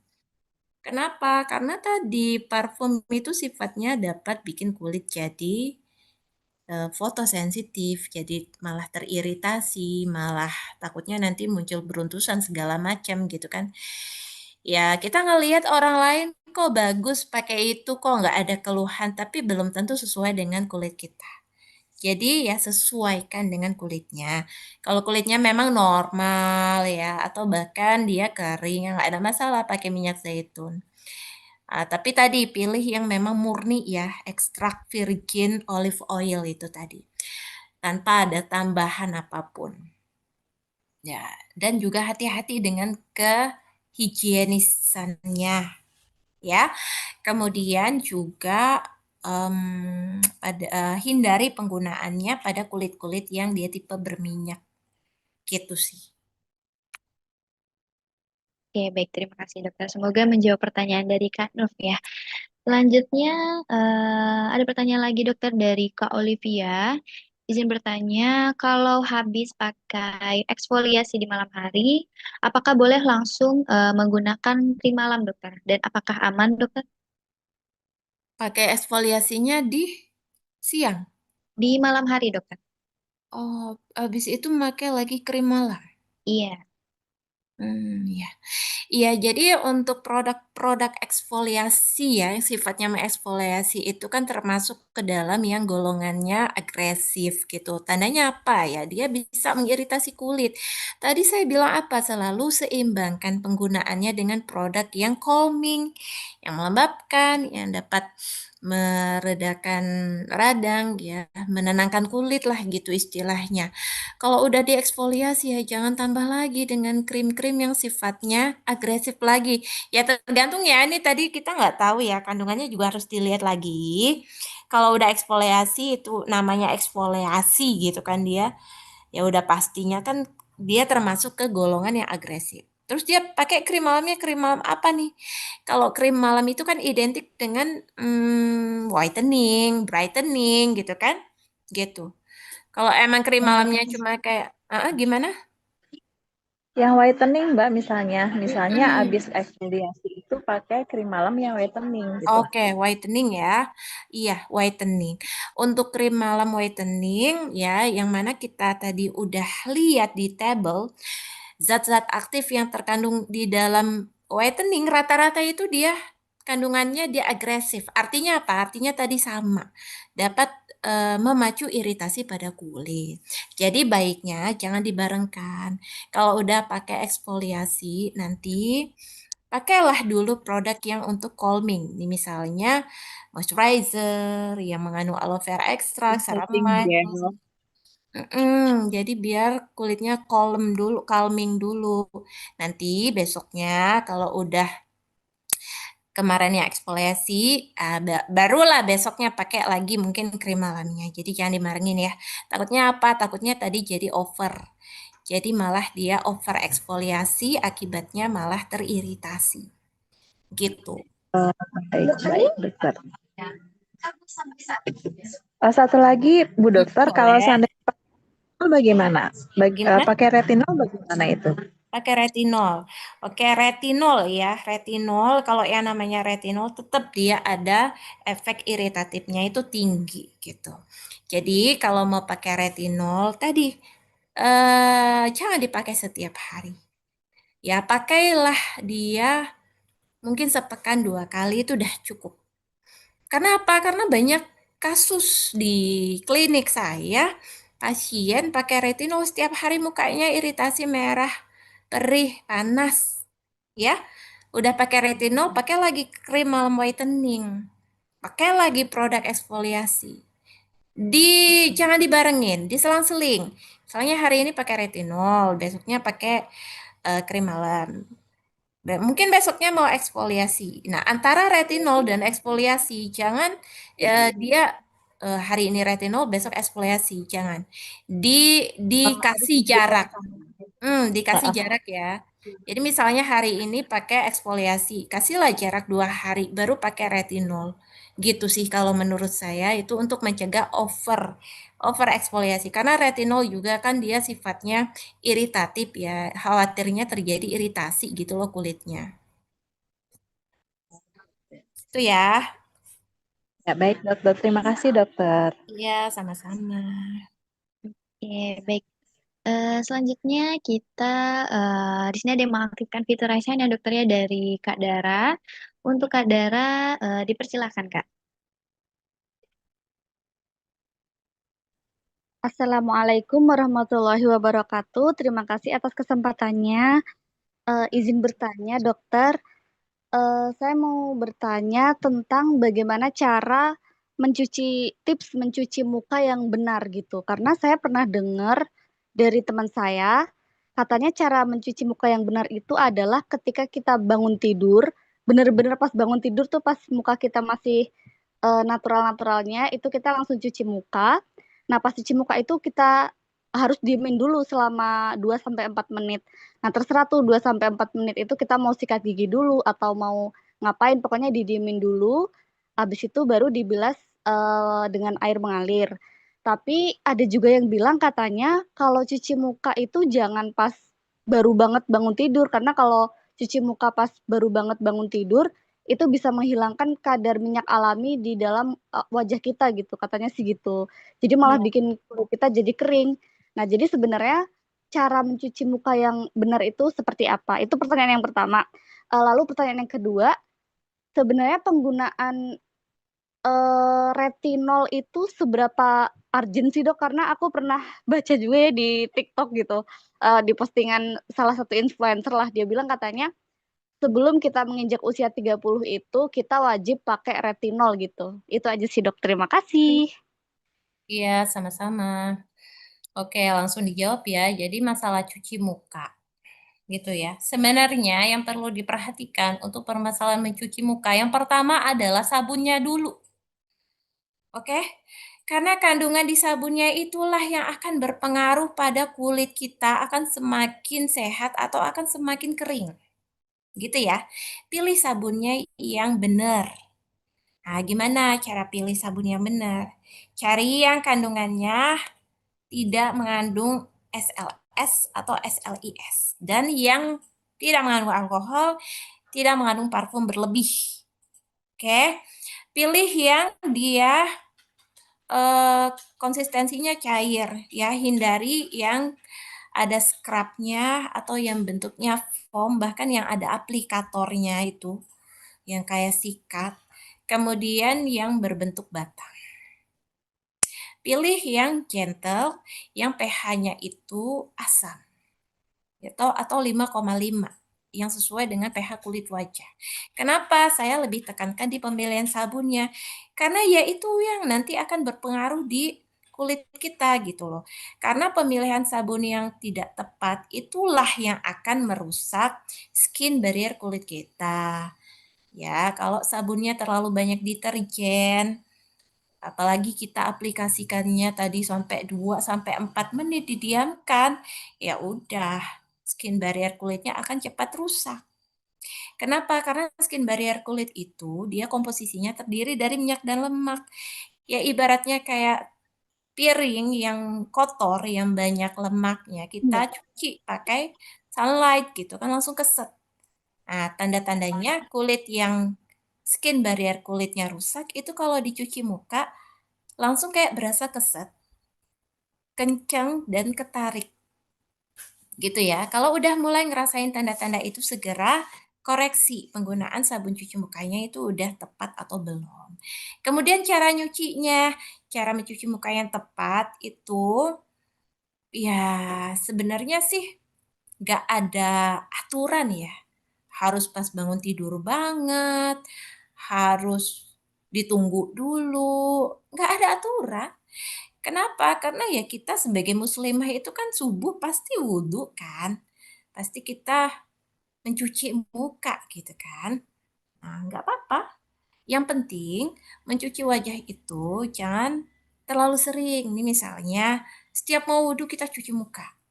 Jangan, ya itu terlalu berlebihan. Bahkan pada sabun-sabun yang memang dia gentle, kalau digunakan terlalu sering juga akan bisa merusak barrier kulit kita. Jadi bikin kulit kita bisa jadi teriritasi. Gunakanlah 2 kali sehari aja itu udah cukup. Ya, kemudian kalau memang kulitnya butuh banget 3 kali itu udah paling maksimal. Kemudian caranya jangan digosok kencang. Ya, karena dengan menggosok kencang-kencang itu akan menimbulkan trauma mekanikal. Ya, trauma dengan gesekan. Kulit wajah itu perlakukanlah seperti barang berharga. Layaknya diamond atau emas, itu kan kalau kita pegang pasti pelan-pelan. Kita elap juga pelan-pelan. Nggak mungkin kita gosok pakai kayak gosokan besi gitu kan. Ya sama dengan kulit kita. Ya, dengan gosokan, gesekan yang terlalu kencang, itu akan merusak skin barrier kulitnya. Oke, gitu ya. Jadi lebih ke tadi cara kita memilih sabun yang tepat, kemudian berapa kali kita mencuci muka, dan cara mencuci mukanya yang benar itu seperti apa. Kemudian juga membersihkan nih, misalnya kita udah cuci muka, kita mau ngelap, ya. Jangan digosok-gosok juga. Kadang kan ada yang digosok pakai handuk, pakai apalah digosok-gosok gitu. Ya jangan ya, ditap-tap, dikeringkan dengan lembut. Nah, itu lebih ke cara memperlakukan mukanya. Itu aja sih kalau dari saya ya, sepengetahuan saya seperti itu. Itu ya. Tadi yang pertanyaan keduanya apa ya? Saya lupa. Izin dok, yang pertanyaan kedua itu seberapa urgent kita harus pakai retinol? Itu sebenarnya diwajibkan nggak sih dok? Karena aku pernah dapat informasi katanya sebelum usia 30 itu kita harus wajib pakai retinol, katanya sih gitu. Bener nggak dok? Iya, jadi kan memang retinol ini dianggap sebagai super anti-aging lah gitu ya istilahnya pada saat awal-awal si retinol ini muncul gitu.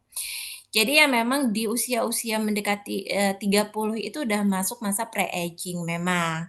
Yang mana tadi seperti udah saya jelaskan akan terjadi penurunan fungsi kulit kita.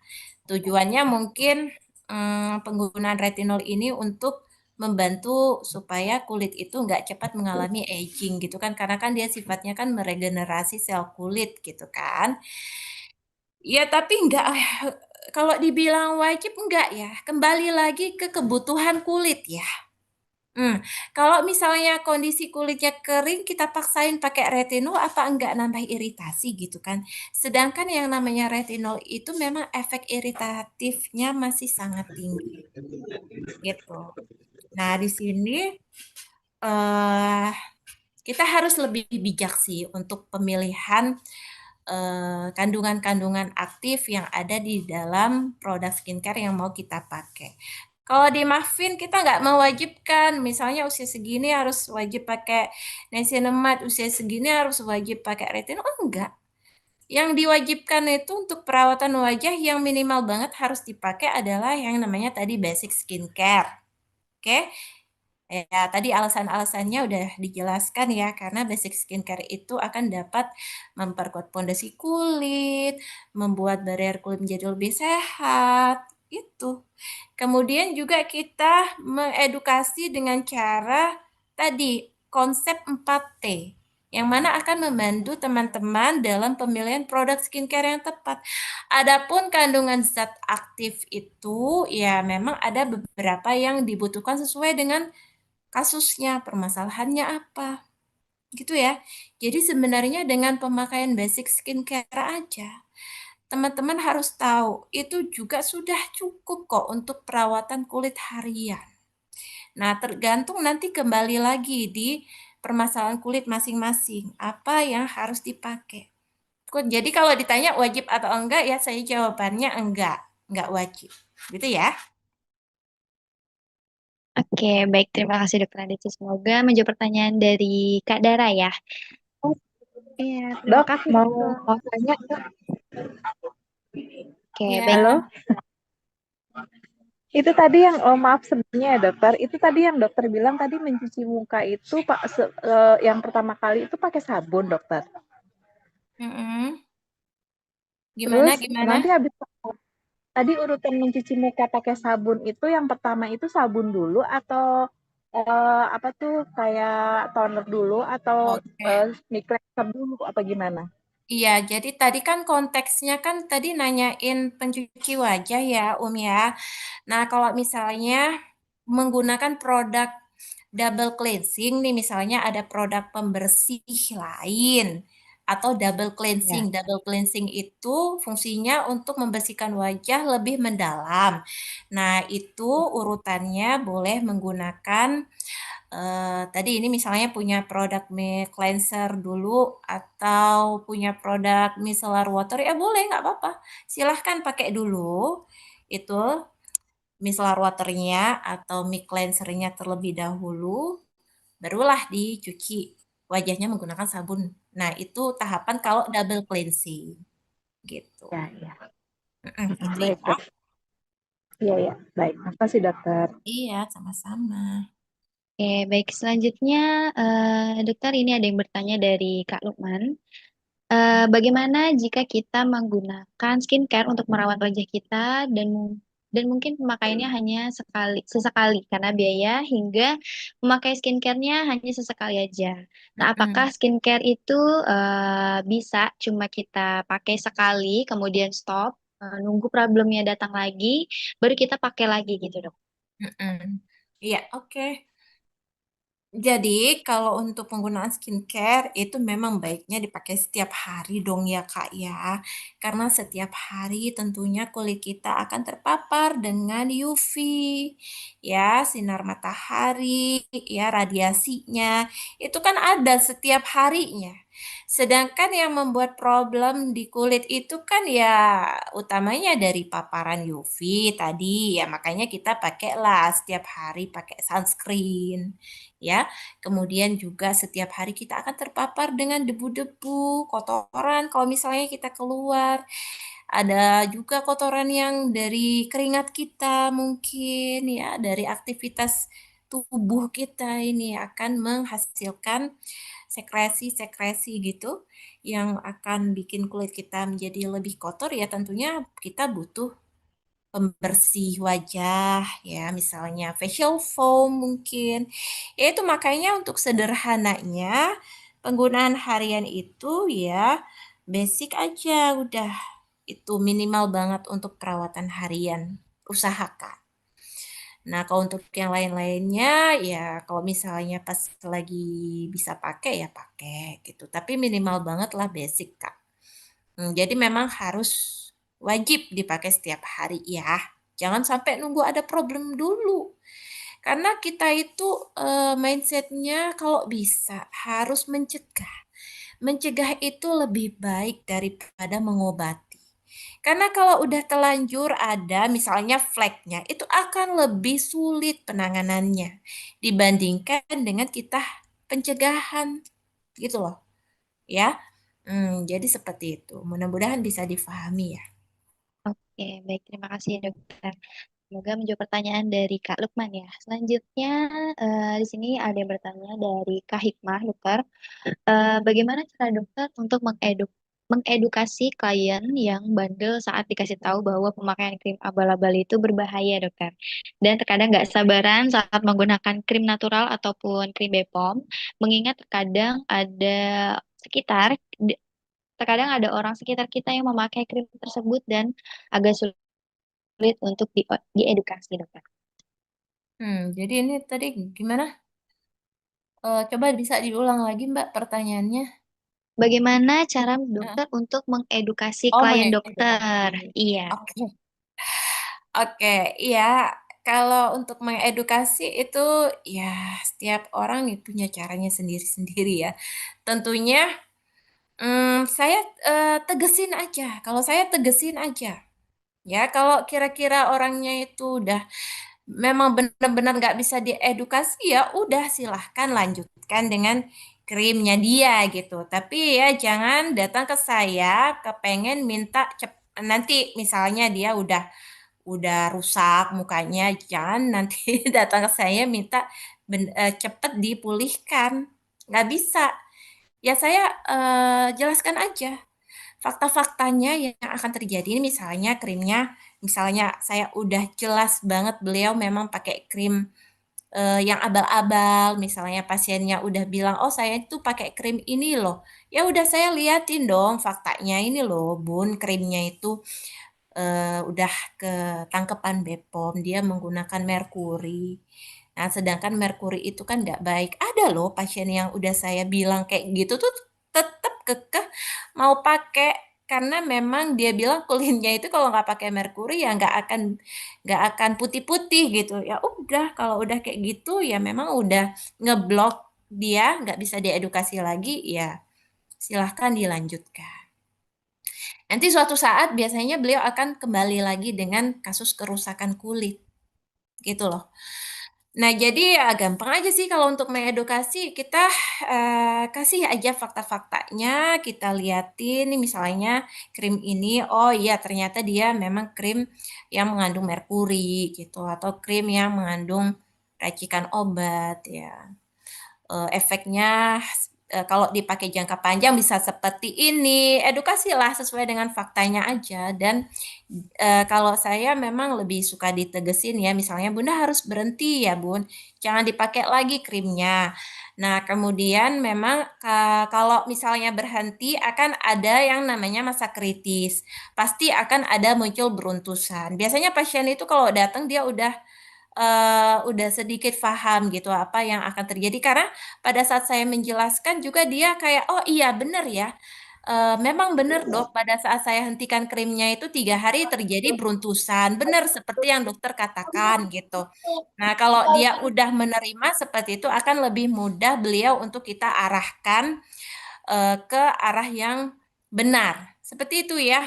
Kalau misalnya mau lebih pinter lagi di Mafin ini kita ada kelas-kelasnya, untuk mengedukasi para mitra itu supaya dapat menjelaskan ke misalnya calon customernya atau ke lingkungan sekitarnya bagaimana cara mengedukasi yang baik dan benar itu ada caranya.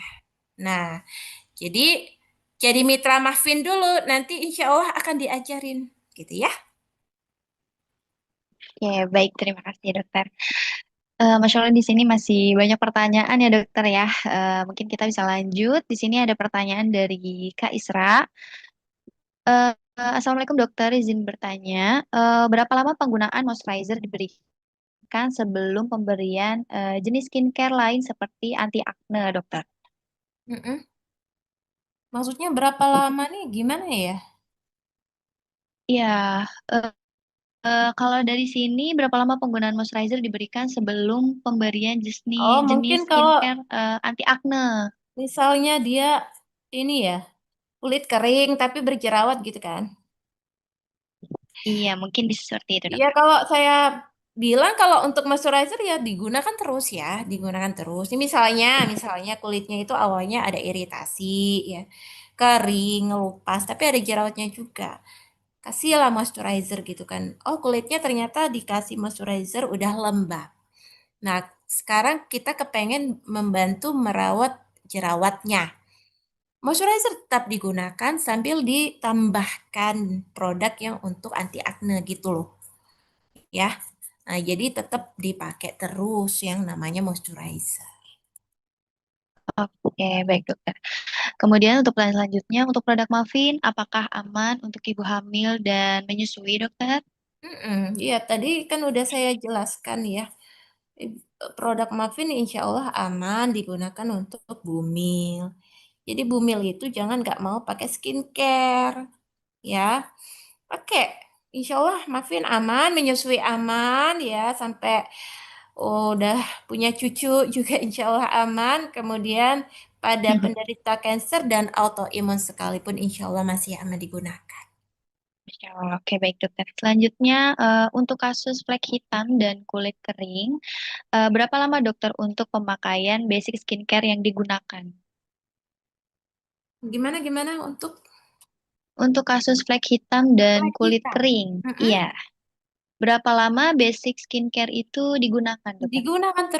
Digunakan seterusnya sambil ditambahkan dengan produk yang bisa untuk membantu menyamarkan flek. Untuk basic skincare itu dipakai terus. Gitu ya. Oke, baik. Oke, baik. Selanjutnya di sini dari YouTube Live ada pertanyaan yang masuk, dokter, dari Kak Arman Syafiq. Assalamualaikum, dokter. Izin bertanya. Saya Andinda dari Balikpapan. Apabila kulit sudah menjadi kemerahan akibat hidroquinon, bagaimana penanganannya ya, dokter ya? Oke. Iya. Jadi tadi kulitnya kemerahan akibat mungkin pemakaian krim racikan ya. Nah, kemerahan itu kan muncul dari adanya pertumbuhan pembuluh-pembuluh darah baru yang terjadi di kulit ya. Jadi pakai dulu produk yang sifatnya dapat meredakan peradangan ya, menenangkan kulit ya. Ada jenis-jenis produknya sih. Nanti kalau mau berkonsultasi lebih lanjut mungkin bisa kirim foto aja. Bisa ke admin kita atau lewat yang mengundang ya Kak ya. Itu biar dianalisa lebih lanjut gitu kulitnya.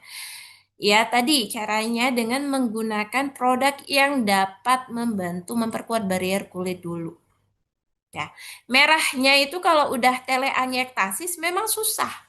Lama. Kenapa? Karena tadi terjadi pertumbuhan pembuluh darah baru. Plus juga harus dibantu dengan perawatan khusus yang dapat mengurangi teleangiektasis itu tadi. Ya, tapi awalnya tadi tipsnya pakailah dulu produk-produk yang sifatnya hydrating, shooting, and calming. Ya, sampai barrier kulitnya dirasa sehat, udah nggak kering, udah nggak gampang ngelupas. Biasanya kayak gitu gampang ngelupas. Ya, kemudian udah nyaman, tidak ada rasa panas. Kalau kena matahari juga nggak berasa, nggak cepat muncul kemerahannya. Nah, itu tandanya kulitnya udah mulai membaik. Nanti lama-kelamaan juga merahnya akan mereda. Tapi tergantung tingkat keparahan loh ya. Makanya tadi kalau bisa kirim foto aja biar dianalisa. Gitu ya. Oke, baik. Terima kasih, dokter. Untuk Kak Aninda nanti bisa menghubungi orang yang mengundang ataupun nanti bisa menghubungi Ukmin ya untuk konsultasi lebih lanjut. Oke, baik. Selanjutnya, dokter, mungkin ini ada 4 pertanyaan terakhir ya, dokter ya. Karena Oke. sudah memasuki pukul 21.30 juga. Baik, di sini pertanyaan dari Kak Asia, dokter. Izin bertanya, dokter, sebelumnya saya sering ganti-ganti skincare semenjak wajah saya breakout parah dalam satu waktu. Saya juga mencoba pergi ke dokter, tapi yang terlihat hanya glowing saja. Jerawatnya tidak mereda. Akhirnya saya ganti lagi dan lagi hingga memutuskan untuk memakai sabun cuci muka, moisturizer, dan sunscreen. Dan juga saya mencoba beberapa masker, tapi justru timbul lagi jerawatnya, dokter. Dan untuk sekarang hanya memakai facial wash, Vaseline gel, dan sunscreen. Apakah penggunaan facial wash, Vaseline gel, dan sunscreen ini sudah benar, dokter? Ya, jadi mungkin itu tadi ya kalau misalnya udah lama kulit tuh udah bermasalah gitu karena gonta-ganti skincare terus, kembalilah ke basic skincare dulu ya. Pakai minimal produk dulu sampai kulitnya tenang. Ya, biasanya karena kalau gonta-ganti skincare itu tuh kulitnya bingung gitu loh dengan skincare yang diganti-ganti terus dia. Karena pakai skincare itu juga kita harus kasih waktu untuk melihatkan hasilnya. Apalagi kalau untuk jerawat gitu kan dia kan butuh waktu sekitar 3 sampai 6 bulan biasanya untuk perawatannya. Nah, pakai basic skincare tapi sesuaikan ya dengan kondisi kulitnya sekarang. Nah, kondisi kulitnya ini apa sekarang dia? Keringkah? Ya, jerawatnya itu seperti apa? Karena kalau untuk menganalisa itu saya butuh fotonya. Jerawatnya itu jerawatnya termasuk yang golongan mana dia, yang ringan, sedang, atau berat. Ya, kondisi kulitnya kering, iritasi, sensitif, atau berminyak. atau over oily gitu kan, kombinasi. Nah gitu. Jadi enaknya memang kirim foto ya. Kalau ada foto insya Allah lebih mudah. Nanti akan diarahkan jenis produknya yang sesuai apa. Jadi untuk sekarang belum bisa dipastikan dulu tadi yang dipakai udah sesuai atau enggak. Karena saya juga nggak tahu sunscreennya yang tipe apa, chemical sunscreen, physical sunscreen yang dipakai, SPF-nya berapa. Karena itu juga mempengaruhi banget. Gitu ya. Boleh deh dikirim fotonya aja, nanti boleh sama admin atau yang mengundang. Oke, baik dokter. Nanti bisa menghubungi orang yang mengundang ataupun bisa menghubungi Karena admin ya kalau dokter ya. yang kayak gini konsultasi muka itu kalau di klinik bisa setengah jam sendiri, jadi memang harus kirim foto ya. Oke, baik dokter. Selanjutnya dua pertanyaan terakhir ya dokter ya. Di sini ada dari Kak Nia Kurnia. Assalamualaikum dokter, izin bertanya. Untuk anak SMP berjerawat kecil bernanah dan menumpuk di bagian pipi kiri kanan. Kulit putih jadi bekasnya merah. Bagian kulit lainnya normal. Kemudian sebaiknya bagaimana dokter untuk cara menanganinya? Jadi untuk anak SMP ini memang di usia-usia sekian itu belasan ya remaja awal ya SMP itu kan dia masuk fase pubertas gitu di mana terjadi lonjakan hormon ya. Jadi peningkatan hormonnya itu sangat tinggi pada mereka ini. Ya terjadi peningkatan hormon-hormon yang dia itu dapat nyebabin si jerawatnya itu muncul tadi. Nah, itu biasanya dari hormonalnya. Kemudian ya memang kita bisa bantu juga dengan beberapa produk yang bisa untuk meredakan si jerawatnya. Minimal banget kasih basic skincare ya. Kemudian diedukasi anaknya ya untuk memperhatikan pola makannya. Karena dari si jerawat ini juga berpengaruh banget nih dari pola makannya si anak. Kalau dia sukanya makan atau minum produk susu, masih suka konsumsi yang manis-manis, agak sulit nih untuk penanganan jerawatnya. Jadi harus dibantu juga dengan pola makannya. Dihindari makanan atau minuman yang mengandung susu dan juga yang mengandung gula yang tinggi gitu loh. Nah, usahakan perbanyak minum air putih dan juga sering mengkonsumsi buah-buahan dan sayuran. Dan terus diedukasi supaya tetap menjaga kebersihan kulit wajah. Karena usia-usia segitu kan masih kurang aware ya dengan kebersihan ini, misalnya malas cuci muka, malas mengganti masker yang dipakai, malas ganti sarung bantal gitu loh. Nah, jadi diedukasi juga dari personal hygiene-nya. Nah, kalau untuk pemilihan produknya nanti bisa dikonsultasikan lebih lanjut, boleh kirim fotonya, nanti dibantu untuk pemilihan produknya. Oke, baik dokter. Selanjutnya dari Kak Hafiz Mafin. Assalamualaikum dokter, izin bertanya. Untuk cara menghilangkan chicken skin dan close komedo, gimana ya dokter ya? Jadi chicken skin itu kan tekstur kulit yang kayak ayam gitu ya, yang dia tuh kalau diraba kasar gitu. Nah, itu bisa dari penumpukan sel kulit mati atau dari penonjolan yang terjadi karena keratinisasi. Ya, keratinisasi itu bisa muncul dari penumpukan sel kulit mati berlebih atau dari paparan UV yang tidak terlindungi dengan baik sehingga dia bikin tekstur kulitnya itu jadi kayak kulit ayam kasar ya dirabanya. Kemudian close komedo. Close komedo itu ya komedonya dia letaknya di dalam gitu ya. Jadi kalau untuk close komedo boleh dibantu diekstraksi, kemudian dibantu juga dengan eksfoliasi juga. Tapi lihat-lihat ya kondisi kulitnya. Kalau mau eksfoliasi itu kalau kulit lagi kering itu nggak boleh ya. Eksfoliasi tujuannya dia mengikis sel kulit mati, mengikis permukaan kulit bagian atas untuk membantu supaya tekstur tuh lebih lembut. Nah, boleh diekspo dengan produk yang sesuai dengan kondisi kulit wajahnya, tapi sesuai kalau mau lebih bagus lagi ya konsultasikanlah ke dokter atau misalnya datang ke klinik gitu kan untuk dilakukan treatment. Saya sih paling suka kasih peeling ya. Di peeling itu treatment eksfoliasi yang kita lakukan di klinik. Nah, itu kemudian usahakan kulit itu selalu lembab dan pakailah sunscreen-nya dengan rutin ya, dan di reply gitu.